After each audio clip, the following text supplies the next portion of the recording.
प्रिय विद्यार्थियों, आज हम गौतम धर्म सूत्र के प्रथम प्रश्न के प्रथम अध्याय का प्रारंभ करेंगे। इस अध्याय का प्रथम सूत्र है वेदो धर्म मूलम, अर्थात वेद धर्म के मूल अर्थात प्रमाण है।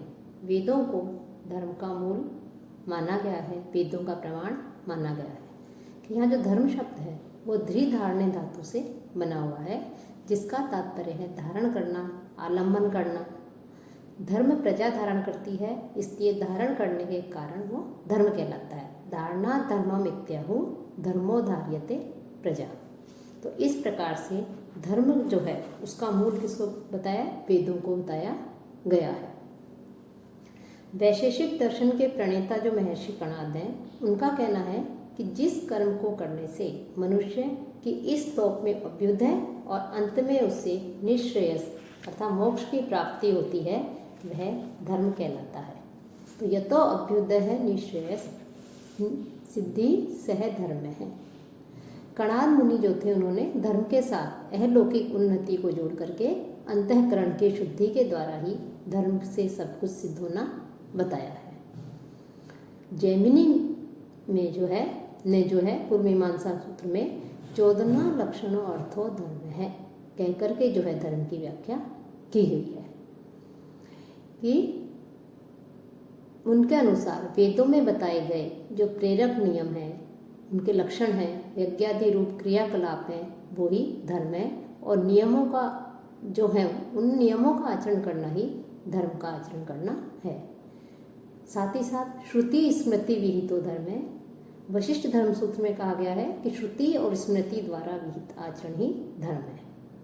तो इस प्रकार से धर्म के विषय में जो है अलग अलग परिभाषाएं दी गई हैं कि धर्म क्या है।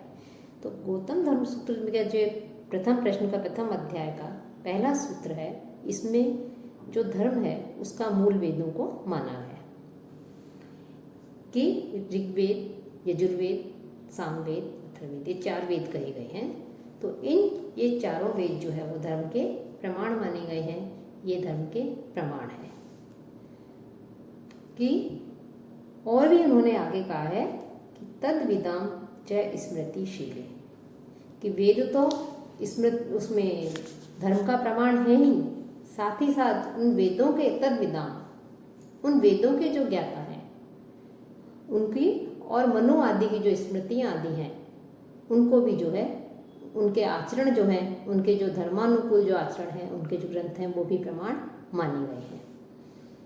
कि उन वेदों के ज्ञाता, जो वेद हैं, चारों वेद बताए गए थे पहले मंत्र में, तद वेदांत, उन वेदों के ज्ञाता और स्मृतिशीले, और जो मनु आदि जिन्होंने स्मृति की रचना की थी, उनके धर्मानुकूल यदि आचरण किया जाता है, वो भी जो है इस विषय में प्रमाण है कि वो भी जो है धर्म के मूल है।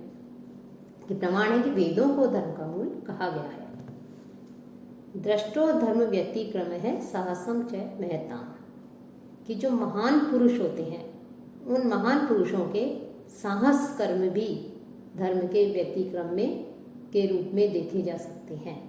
कि वैसे तो श्रेष्ठ आचरण करना, अच्छा आचरण करना ही धर्म का रूप है, लेकिन कह रहे हैं कि जो महान पुरुष हैं, उन पुरुषों के द्वारा जो साहस कर्म किए जाते हैं, अर्थात जो कर्म नहीं करने चाहिए वो भी किए जाते हैं, तो उन्हें धर्म के प्रतिषेध अर्थ में व्यतिक्रम के रूप में देखा जाता है।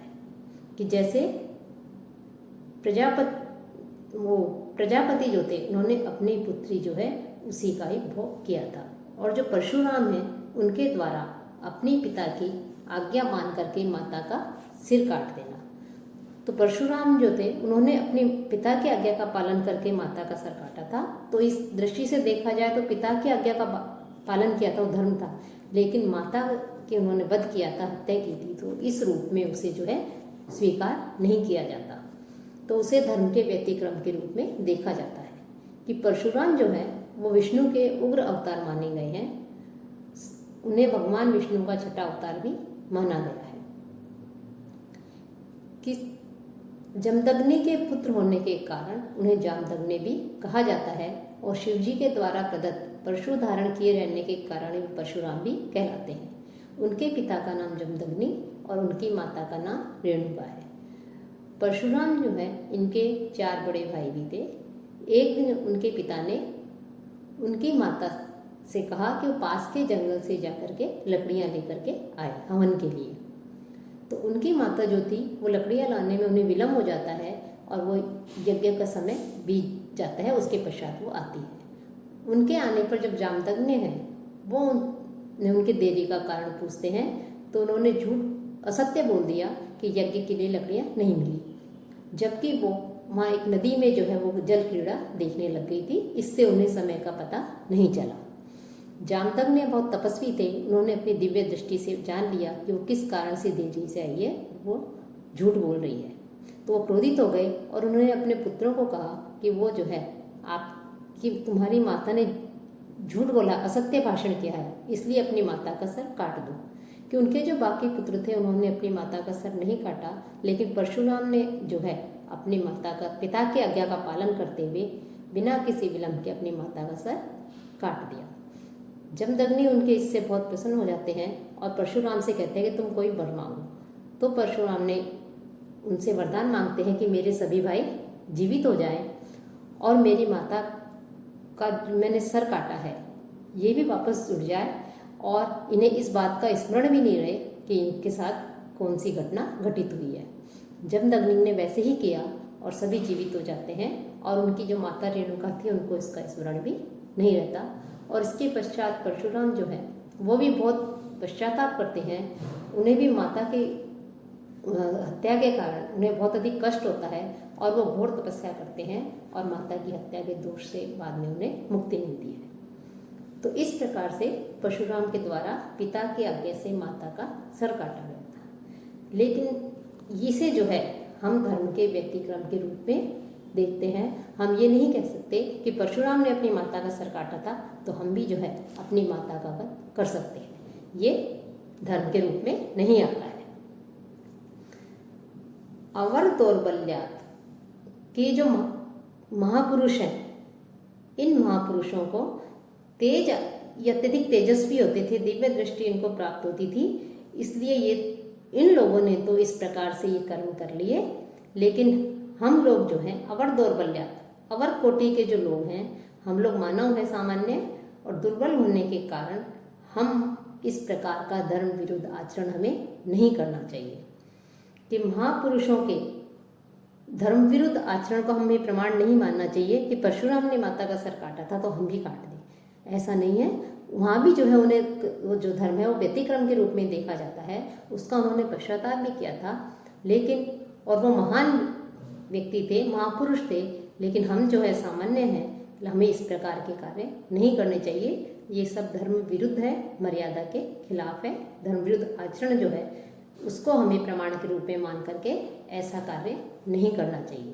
तो यहाँ पर जो है इसका प्रतिषेध किया गया है, इसकी निंदा की गई है कि भले ही शास्त्रों में इस प्रकार के कार्य कहे गए हैं, किए गए हैं महापुरुषों के द्वारा, लेकिन हमें जो है इस प्रकार के कार्यों से दूर रहना चाहिए। धर्म विरुद्ध कार्यों के उसका आचरण को से दूर रहना चाहिए, उसको अपने जीवन में नहीं उतारना चाहिए, उसका अनुशीलन हमें नहीं करना चाहिए।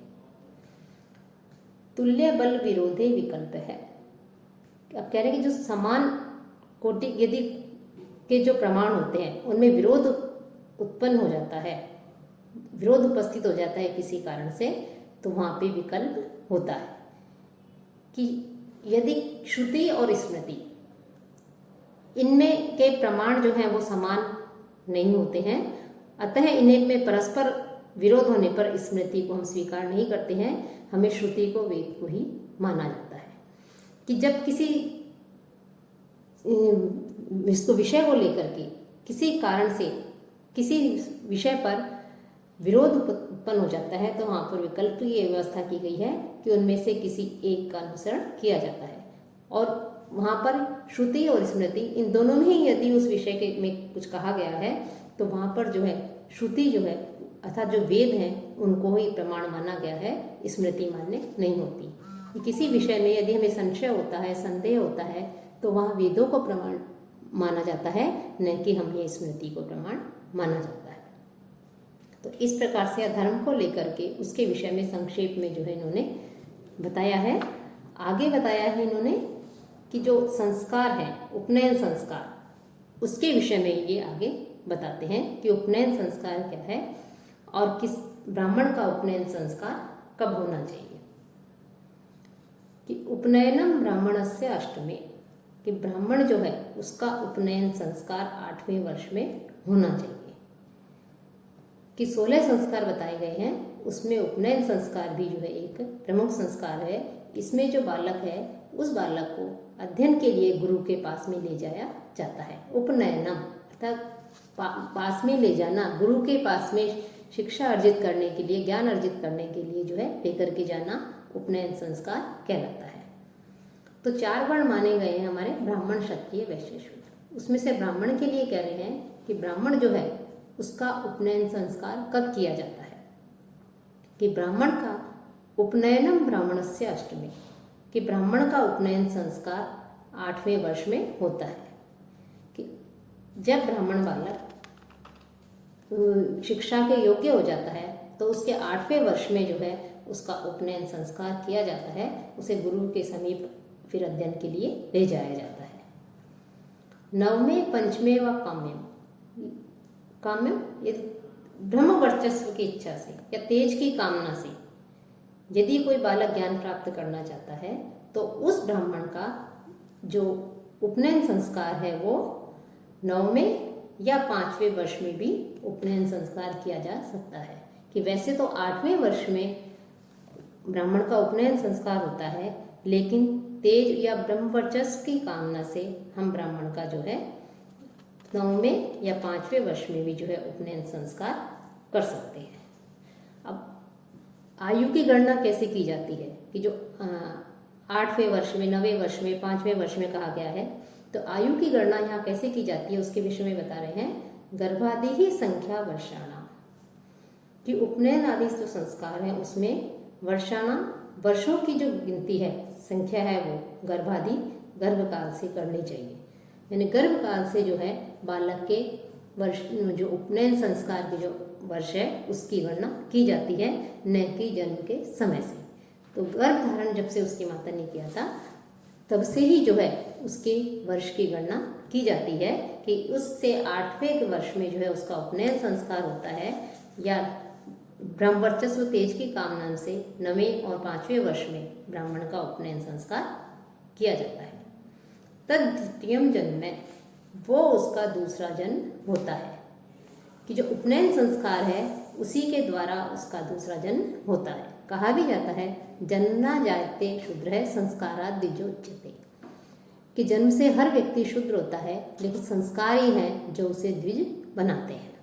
तो उपनयन संस्कार है ये उसका दूसरा जन्म माना जाता है। कि जब किसी का ब्राह्मण, क्षत्रिय, वैश्य का जब उपनयन संस्कार हो जाता है तो उपनयन संस्कार होने के पश्चात उपनीत जो व्यक्ति है वो द्विज कहलाता है, द्विज की श्रेणी में आता है।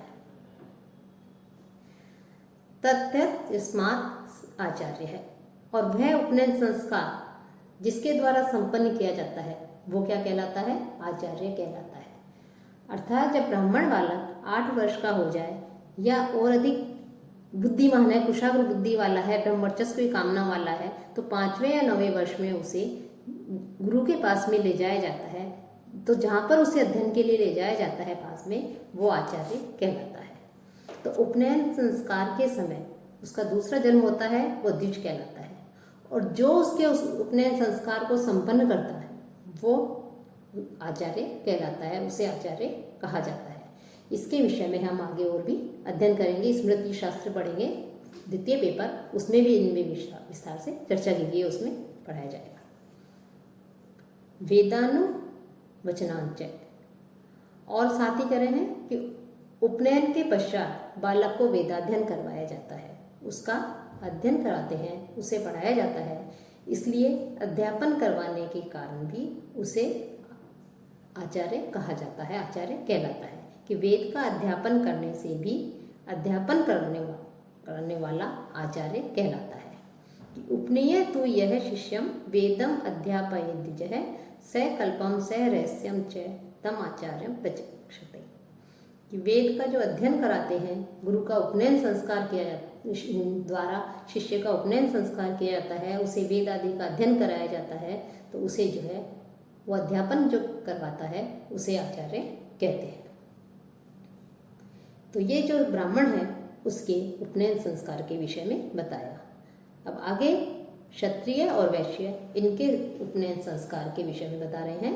एकादश द्वादशयोः क्षत्रिय वैश्ययोः, कि जो क्षत्रिय है उसका गर्भकाल से 11वें वर्ष में और जो वैश्य है उसका 16वें वर्ष में उपनयन संस्कार करना चाहिए।